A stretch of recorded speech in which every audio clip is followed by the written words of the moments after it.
আসসালামু আলাইকুম। আমন্ত্রণ জানাচ্ছি Shahjalal foods USA law and immigration অনুষ্ঠানে। সাথে আছি আমি মাইনুল ইসলাম। আমাদের সঙ্গে আজকে অতিথি আছেন অ্যাটর্নি মাইকেল ই পিস্টন। তিনি একজন বিজ্ঞ আইনজীবী। প্রায় 40 বছরের বেশি সময় ধরে তিনি যুক্তরাষ্ট্রে আইনি পেশার সাথে জড়িত।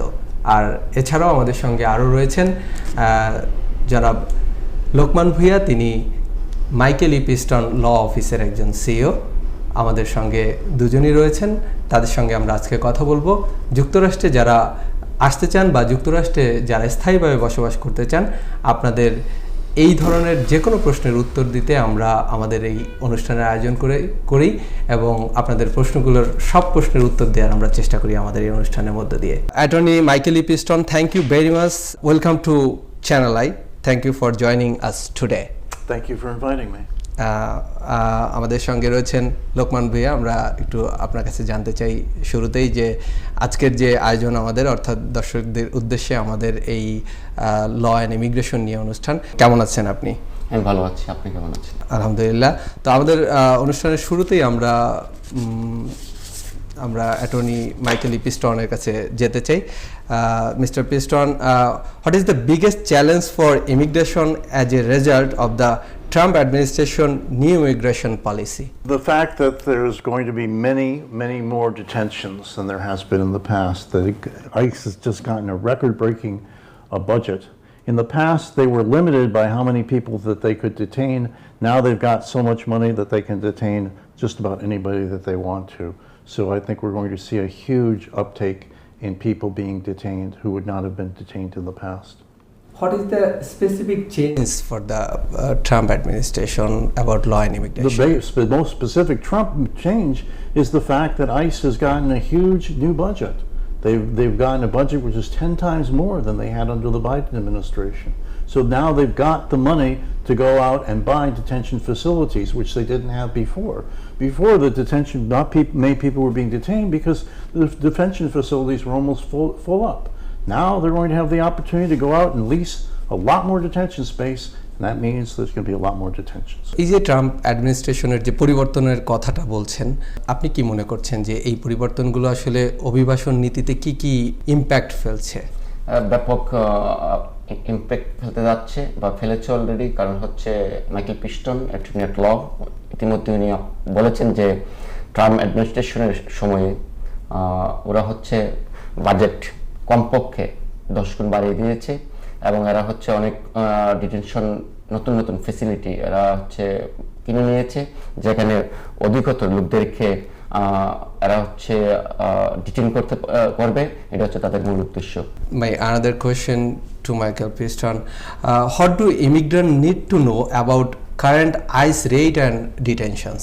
Well, the thing you should need to know is if you're not maintaining a legal status, you are subject to detention, and that doesn't matter if you've applied for asylum. It doesn't matter if you've applied for adjustment of status. In the past, when people were seeking some sort of legal status, the government would let them remain in the United States unless they committed some kind of serious crime. They would allow them to remain at large.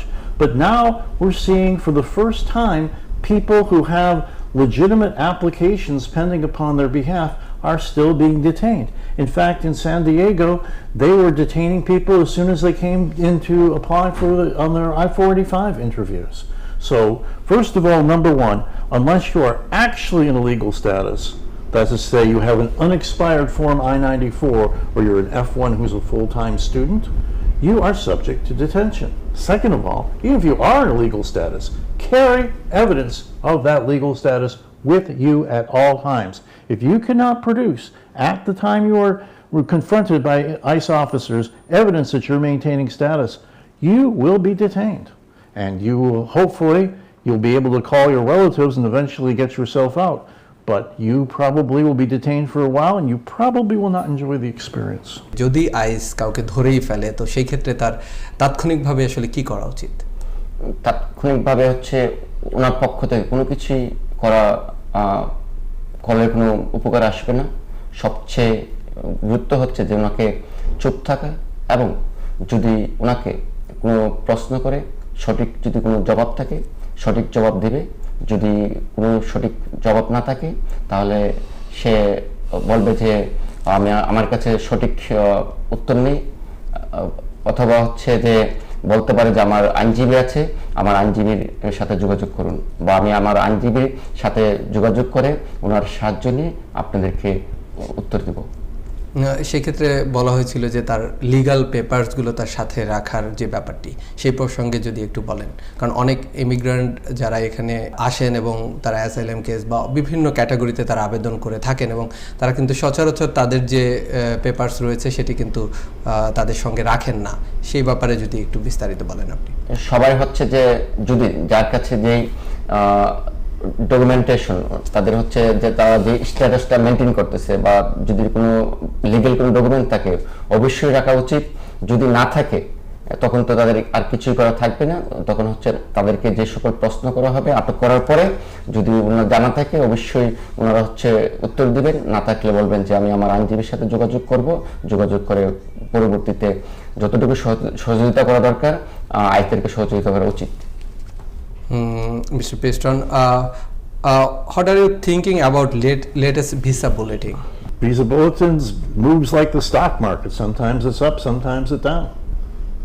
So you just have to keep in mind what your priority date is and compare it to the applicable visa bulletin when it comes out. So tell us details to our viewers about visa bulletin. Because I'm sorry, I don't have that information off the top of my head. So how much has the current wait time for family-based and employee-based green cards for Bangladeshis changed? You know something? That's a question which is incredibly broad. Right now, for example, you say family-based. Right now, for fourth preference, the processing time is probably between 20 and 40 years. If you're talking about other types of categories, the waiting times are different. Each category has its own waiting periods. And employment-based categories are different from family-based categories. So it's all over the map. You have to focus on one particular category, and then I might be able to respond to the question. আপনার কাছে যদি আসতে চাই যে এই যে পরিবর্তনটা আসলো তার ফলে কি এই ফ্যামিলি বেস যারা আবেদন করেছে বা অন্যান্য ক্যাটাগরিতে এই সময়টা কি বেড়েছে, নাকি এই সময়টা ধীরে ধীরে কমতে যাচ্ছে ট্রাম্প অ্যাডমিনিস্ট্রেশনের এই যে নতুন যেটা মূলত হচ্ছে যে আপনি যদি একটা একটা করে বলেন, যদি আপনি দুটাকে একসাথে করে দেন ফ্যামিলি বেসড এন্ড হচ্ছে এমপ্লয়মেন্ট বেসড, তাহলে এটার উত্তর দেওয়া অনেক ঝামেলা হবে। সো বেটার হচ্ছে যে question like has the good answer to Attorney Michael Piston. Sir, so right now what is the regarding the employment based green card for the processing time for employment based green card? Again, it's an incredibly wide range. There's unskilled, there's skilled, there's there's advanced degree professionals, there's people of extraordinary ability. Each category has different processing times. For the unskilled? Well, it's very difficult to say. All we can really tell you is that people for whom labor certifications were filed 4.5 years ago are now being interviewed on an EB3 petition, EB3W unskilled petition. Does that mean that people apply now will be interviewed for 4.5 years from now? Maybe it does, maybe it doesn't. It depends upon how many people apply in the future. So EB3 প্রসঙ্গে কথা বলছিলেন, আপনি যদি একটু short করে বলেন যে EB3 ক্যাটাগরিতে আসলে কতদিনে একটা মানুষ তার ভিসা প্রসেস শেষ করে যুক্তরাষ্ট্রে আসতে পারেন? ওটার নির্দিষ্টভাবে যদি বলি তাহলে হচ্ছে এটা ভুল ব্যাখ্যা হবে, কারণ হচ্ছে এটা হচ্ছে রেগুলারলি আপডেট হয়। সো যখন কারেন্ট হবে মূলত হচ্ছে এখন যেটা আছে আমরা ধরে নিতে পারি 3 বছরের মতো বা অধিক সময় লাগতেছে। আপনার যেমন হচ্ছে লেবার সার্টিফিকেট 6 থেকে 12 মাস লাগতেছে, তারপর I-140 8 মাসের মতো লাগতেছে, তারপর হচ্ছে অপেক্ষা করতে হবে। আর বাংলাদেশিদের জন্য হচ্ছে যে EB1 আনস্কিল, এটাকে আমি প্রেফার করি, কারণ বাংলাদেশে অনেক লোকই আছে যারা হচ্ছে আনস্কিল যুক্তরাষ্ট্রে স্থায়ীভাবে বসবাস করতে চাই। এই আনস্কিল ক্যাটাগরিটা নিয়ে কি একটু বিস্তারিত বলবেন? আনস্কিল হচ্ছে তাদের কোনো ইংলিশ জানতে হবে না, ম্যাক্সিমাম যারা হচ্ছে স্পন্সর এবং হচ্ছে তাদের হচ্ছে কোনো কাজের অভিজ্ঞতা থাকতে হবে না। সো যে চাবে, তার যদি কোনো ইনএডমিসেবল কোনো রিজন না থাকে, তাহলে সে যুক্তরাষ্ট্রে আসতে পারবে এবং সে গ্রিন কার্ড পাবে। I want to ask you about asylum. What is the biggest challenge facing asylum seekers today? Well, it depends on what basis upon which they're seeking asylum. Those people who are seeking asylum based upon persecution by the UNLIC have the challenge of trying to establish that they still will be subject to this persecution despite the change of government. এখন যারা asylum করতে চাচ্ছে বা যারা অ্যাসাইলামে আছে তাদের জন্য challenge কি বলে মনে করছেন? অ্যাসাইলামের যে আবেদন করবে, তার যদি যে তথ্যপত্র দেওয়া হবে, তার যদি কোনো মিথ্যা বা কোনো ভুল তথ্য দিয়ে থাকে, তাহলে হচ্ছে তার জন্য অনেক বড় বিপদ আসবে। তাকে ডিটেন করতে পারে, তাকে অনেক কিছু করতে পারে।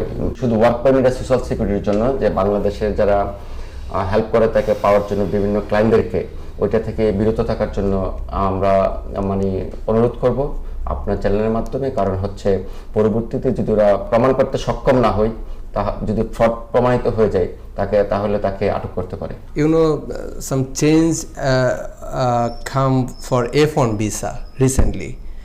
What do you think about the F1 visa right now? There's actually been no legal change in how F1 visas are administered. You still have to show that you have a school that you're going to attend. You still have to show that you have ties to your home country. You still have to show that you have the ability to pay your tuition. I'm trying to, if I could guess at what you're referring to the bond requirement. Is that what you're referring to? Well, that's a new thing, and it's a problem. You're going to have, but then again, when you compare the bond amount of money to the amount of money that people are going to be spending on their schools, I mean, schools often cost $100,000 a year. So if they're going to be able to pay for their school, they should be able to pay for a bond too. শিক্ষার্থীদের জন্য আমরা যে ভিসার কথা, অর্থাৎ শিক্ষার্থীদের যে F1 visa, সেইটার পরিবর্তন এসেছে। আপনি কি একটু সহজে বলবেন যে যারা শিক্ষার্থী তারা যদি আগামী দিনে যুক্তরাষ্ট্রে পড়াশোনা করতে আসতে চায়, এই যে পরিবর্তন আসলো সেটার কতটুকু প্রভাব তাদের উপর পড়তে পারে? পরিবর্তন ওইভাবে মনে হয়নি, কারণ হচ্ছে এগুলো মূলত অতীতেও ছিল, এখনো আছে, কিন্তু ওইগুলো শক্তিশালীভাবে প্রয়োগ করা হতো না। কারণ হচ্ছে কোনো স্টুডেন্ট আসলে অবশ্যই তাকে হচ্ছে ক্লাস অ্যাটেন্ড করতে হবে, তার হচ্ছে রেগুলারিটি মেনটেন করতে হবে, এবং হচ্ছে যে আনঅথরাইজডলি ওয়ার্ক করতে পারবে না, তাহলে হচ্ছে তার কোনো সমস্যা হবে না। যুক্তরাষ্ট্রে যারা এখন শিক্ষার্থী রয়েছেন তাদের চূড়ান্তভাবে যুক্তরাষ্ট্রে থাকতে গেলে আসলে কোন পথটা তাদের জন্য সহজ? অনেকগুলো পথ খোলা আছে, কিন্তু নির্দিষ্টভাবে কোনো পথ, কোনো একটি মানে পথের কথা বলাটা অনেক জটিল হয়ে দাঁড়াবে। আপনি একটু বিস্তারিত বলতে পারেন সেক্ষেত্রে যে আসলে কোন কোন পথগুলো তাদের জন্য খোলা রয়েছে বলে আপনি মনে করছেন? স্টুডেন্ট যখন ব্যাচেলার ডিগ্রি কমপ্লিট করবে, তারপরে হচ্ছে সে সিপিটি বা ওপিটি পাবে। ওপিটি পাওয়ার পরে তাকে যদি কেউ স্পন্সর করে পার্মানেন্ট এমপ্লয়ি হিসেবে, তাহলে সে স্থায়ীভাবে বসবাসের জন্য সুযোগ পাবে। So I come to Mr. Piston. What kinds of change do you see in the US immigration system in the next year? Nothing good. Currently, the Congress is controlled by immigration restrictionists.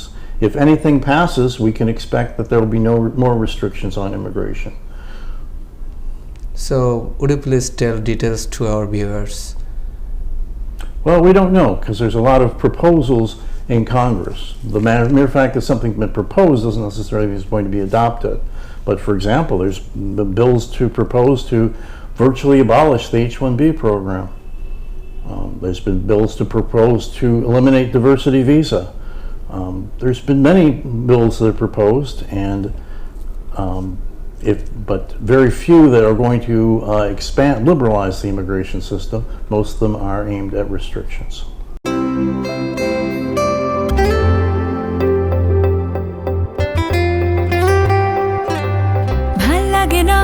ভাল লাগে না রোজ রোজ ঝামেলা, ভাল লাগে না।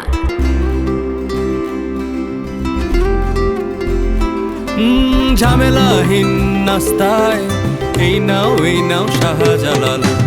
স্বয়ংক্রিয় মেশিনে হাতের স্পর্শ ছাড়াই উন্নত কাঁচামাল দিয়ে স্বাস্থ্যসম্মত উপায় তৈরি হয় শাহজালাল ফ্রোজেন পরোটা।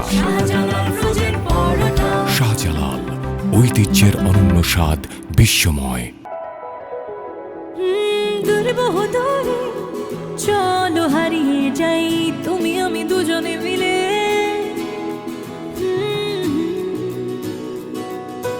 মিষ্টি মিষ্টি আদরে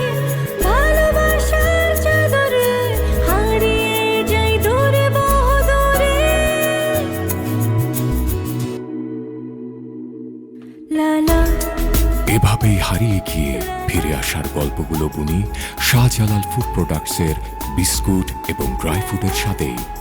শাহজালাল, ঐতিহ্যের অনন্য স্বাদ, বিশ্বময়। So, what is your special message or suggestion for the Bangladeshi community? I really could not respond to that. I really don't know even what community you're referring to. You're referring to the community in the United States or the community out in Bangladesh? Okay, The community in the আমরা যদি United একটু- States. হ্যাঁ, আমরা যদি একটু ইয়ের কাছে আসি, লোকমান ভাই, আপনি বলেন যে বাংলাদেশি কমিউনিটির জন্য, মানে যারা এখন ইতিমধ্যে এখানে এসেছেন, তারা আসলে অভিবাসী হতে চাচ্ছেন, তাদের জন্য আপনার সাজেশন কি হবে? মিথ্যা বা ভুল কোনো পথে বা কোনো অন্যায়ভাবে যদি কেউ স্থায়ীভাবে বসবাসের চিন্তা করে থাকে, ওইটা থেকে বিরত থাকার জন্য তাদের কাছে আমি অনুরোধ জানাচ্ছি।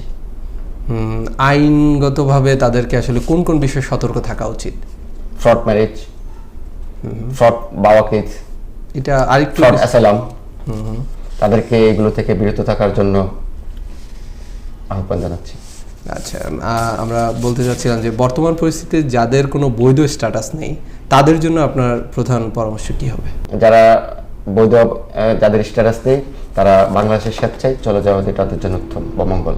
আগামী 1 বছরে আমরা এই প্রশ্নটা করেছিলাম, যুক্তরাষ্ট্রের ইমিগ্রেশন ব্যবস্থায় আপনি কি কি ধরনের পরিবর্তন দেখতে পাচ্ছেন? যেমনটি অ্যাটর্নি মাইকেল পিস্টন বলেছে, এটা হচ্ছে আন্দাজ করে কোনো কিছু না বলা উচিত ভবিষ্যৎ নিয়ে, কিন্তু অনেক পরিবর্তন আসার, ব্যাপক পরিবর্তন আসার সম্ভাবনা আছে, কারণ কংগ্রেস থেকে ইতিমধ্যেই অনেকগুলো প্রস্তাব দেওয়া হয়েছে, যা অনেক কঠিন অবস্থায় পরিণত হতে পারে যুক্তরাষ্ট্রের অভিবাসীদের জন্য।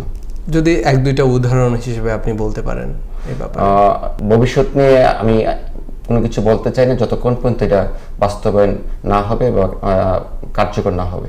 গ্রিন কার্ডধারীরা যদি দীর্ঘ সময় যুক্তরাষ্ট্রের বাইরে থাকে, তাদের কি ধরনের ঝুঁকি তাদের সামনে আসতে পারে? অনুমতি ছাড়া যদি বাইরে থাকে, তাহলে হচ্ছে তাদেরকে যখন ফিরে আসবে এবং হচ্ছে যখন পোর্টে আসবে ইন্সপেকশনে, তখন তাদেরকে রিমুভাল প্রসিডিং দিয়ে দিতে পারে। Okay, I come to Mr. Piston. Bangladeshis are increasingly interested in the EB3 visa right now. So, what is the current reality of this program? Are you referring now to programs where the program attempts to obtain a job offer for the person? It's very real. Very well. So, what is your suggestion for this program? So, everybody can join this program, or Yeah. it have some specifically Basically, EB3 unskilled is for people with no skills. The employers, there are companies which find people unskilled jobs like janitors or working in chicken factories or things like that. And if somebody is motivated enough to come to the United States and wants to work for at least a year in one of those jobs and are prepared to pay the fees of the companies involved, there's really no reason why they wouldn't be able to use it. The problem is we really can't tell at this point how long it's going to take. As I said before, right now people for whom labor certifications, which is the first step in the process, were filed 4.5 years ago, those people are being interviewed. But that doesn't necessarily mean it's only going to take 4.5 years. It might take more. Theoretically, it could take less. everybody can apply for this EB3? If they have a job offer. And of course, if they have their own job offers, then they don't need a company to find one for them. But if they need a company to find one for them, then those companies charge fees. আমরা EB3 প্রসঙ্গে কথা বলছিলাম, যদি একটু সরাসরি বলেন যে EB3-তে আসতে গেলে আসলে তার আনস্কিল ক্যাটাগরিতে কোনো যোগ্যতা বা ইংরেজি জানার প্রয়োজন নেই, কিন্তু তারপরও বিশেষভাবে তার আসলে কি প্রয়োজন? বিশেষভাবে হচ্ছে যেমনটি মাইকেল পিস্টন উনি বলেছেন যে কারো যদি জব থাকে, স্পন্সর থাকে নিজে, তাহলে তাকে স্পন্সর খুঁজতে হবে না। কিন্তু কারো যদি জব না থাকে, কারো যদি নিজের কোনো জব না থাকে, তাহলে হচ্ছে স্পন্সর জোগাড় করতে হবে, খুঁজে বের করতে হবে। এবং নর্মালি হচ্ছে তার যদি কোনো অবৈধ কাজ না করে থাকে যুক্তরাষ্ট্রে, বা কোনো মিথ্যা তথ্য না দিয়ে থাকে যুক্তরাষ্ট্র সরকারের কাছে, অথবা সে যদি কোনো বড় ধরনের অপরাধ না করে থাকে, তাহলে যুক্তরাষ্ট্রে EB3 ভিসা নিয়ে আসতে তার কোনো সমস্যা বা কোনো বাধা নেই। I have another question about EB3. How quickly can works with EB3 visas get green card? Okay, are you referring to unskilled or skilled? You can say the skill first and then unskilled. Well, skilled would probably be about 3 years. Unskilled, all I can really tell you is what I've said before, that currently the people for whom labor certifications were filed 4.5 years Yeah. ago are being interviewed. But whether that will mean it'll only take them 4.5 years is really hard to say. I'm asking you for unskilled category. Unskilled Yeah. category, I refer now to a situation where a person knows their employer and their employer is sponsoring them because they know them, or you're talking about somebody who goes to a company which solicits employers for them. Which one are you referring to? Because it makes a big difference. Yeah. So আপনি যদি এটা একটু পার্থক্যটা বলে দেন যে skill এবং unskilled ক্যাটাগরির জন্য এই যে ফ্রডের প্রসঙ্গটা আসে বারবার, এটা আসলে কি এবং এটা থেকে আমি মনে এড়িয়ে করি- চলার ব্যাপারটি কি? আমি মনে করি যে সর্বপ্রথম আমরা ওনার কাছ থেকে শুনি, যেহেতু উনি এই দেশের একজন লোক, তারপরে আমি আমাদের লোকদেরকে বলি। So sir, the question, when Bangladeshi applying for EB3 through some recruiter, international recruiter or some media, people are being subjected of fraud by the recruiter. So how can they avoid the applicant or people who would like to come to the United States with EB3 program? So how can they avoid the fraud recruiter? There's nothing you can do except work with a company that has a long track record of successfully bringing people to the United States, and this is what you have to inquire into. How many people whom you have sponsored have actually gotten permanent residency? That's the most important question here, and you should do your best to try to whatever answers you're given, you should try your best to verify. There are companies which are very well established and who have a very strong track record, and there are companies that do not meet that criteria. We know you are a very experienced lawyer here. So what is your main advice for those who do not have legal status in the current situation? Avoid traveling. Only about traveling? Do as little as possible to have attention drawn to yourself. If you do not have a legal status, you are subject to detention and to be placed in removal proceedings. And there's no way of avoiding that. The best you can do is just do your best to avoid being a target. Certainly, one thing you absolutely should do is not get arrested. My last and final thing, if a new immigrant comes to the United States today and their goal is to legally obtain a green card, what are the most realistic path for them in 2026? It would depend on whether or not they currently have marketable skills. If they have marketable skills, they should go out and look for a job. If they don't have I'll be perfectly honest with you, the best thing for the person in that situation to do would be to apply for a change of status to student and study some kind of marketable field. There are many schools that will give people the permission to work while they are attending school. So often this is the fastest way for people to get employment authorization, is go to a school and ask for what is called curricular practical training. Many schools will offer curricular practical training from the very moment that you start attending the school. These are so-called day one CPT programs. In other cases, you may have to go to school for a year before you become eligible for CPT. But probably the best thing to do would be to change your status to F1, get CPT, find a job, and impress your employer with your skills and your diligence, and convince him to sponsor you for permanent residency. একই প্রশ্ন যদি আমি আপনাকে করতে চাই যে যুক্তরাষ্ট্রে যারা চলে এসেছেন তাদের সহজ পথ কি হতে পারে গ্রিন কার্ডের জন্য, গ্রিন কার্ড আবেদনের জন্য? আমি ওনার সাথে একমত যে সবচেয়ে সহজ হচ্ছে যে কোনো কারিকুলাম, কোনো ভোকেশনাল স্কুলে যদি যাই, ওরা হচ্ছে প্রথম দিনতেই তাদেরকে সিপিটি দেয়। যখন ওরা কাজ পেয়ে যাবে, কোম্পানি যখন স্পন্সর করবে, এর মাধ্যমে এরা হচ্ছে যুক্তরাষ্ট্রে অদূর ভবিষ্যতে স্থায়ীভাবে বসবাস করার জন্য আবেদন করতে পারবে। ধন্যবাদ জনাব Lokman, thank you mister Michael Piston. সুপ্রিয় দর্শক, আমাদের সঙ্গে এতক্ষণ ছিলেন অ্যাটর্নি মাইকেল ইপিস্টন এবং তার ল ফার্মের সিইও লোকমান ভূঁইয়া। আমরা কথা বলছিলাম তাদের সাথে। আপনাদের যে কোনো প্রশ্ন যুক্তরাষ্ট্রে অভিবাসন নিয়ে আমাদেরকে রাখতে পারেন, আমাদের ইনবক্স খোলা রয়েছে আপনাদের জন্য। আমরা সকল প্রশ্নের উত্তর দেওয়ার চেষ্টা করব। আজকের অনুষ্ঠান এ পর্যন্তই। পরবর্তী অনুষ্ঠান দেখার আমন্ত্রণ জানিয়ে বিদায় নিচ্ছি। সে পর্যন্ত সবাই ভালো থাকবেন, সুস্থ থাকবেন।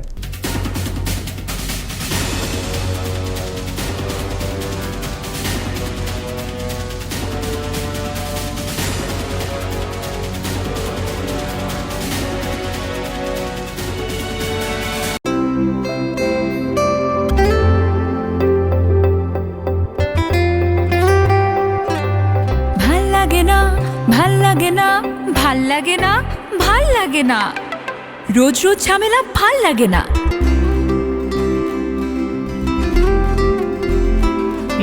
ঝামেলাহীন নাস্তায় এই নাও শাহজালাল। স্বয়ংক্রিয় মেশিনে হাতের স্পর্শ ছাড়াই উন্নত কাঁচামাল দিয়ে স্বাস্থ্যসম্মত উপায় তৈরি হয় শাহজালাল ফ্রোজেন পরোটা। শাহজালাল, ঐতিহ্যের অনন্য স্বাদ, বিশ্বময়। দূরে বহু দূরে চলো হারিয়ে যাই তুমি আমি দুজনে মিলে।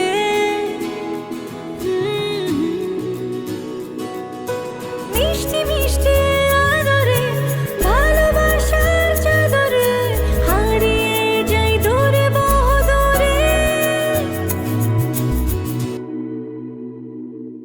লা লা এভাবেই হারিয়ে গিয়ে ফিরে আসার গল্পগুলো বুনি শাহজালাল ফুড প্রোডাক্টসের বিস্কুট এবং ড্রাই ফ্রুটের সাথে। শাহজালাল, ঐতিহ্যের অনন্য স্বাদ, বিশ্বময়।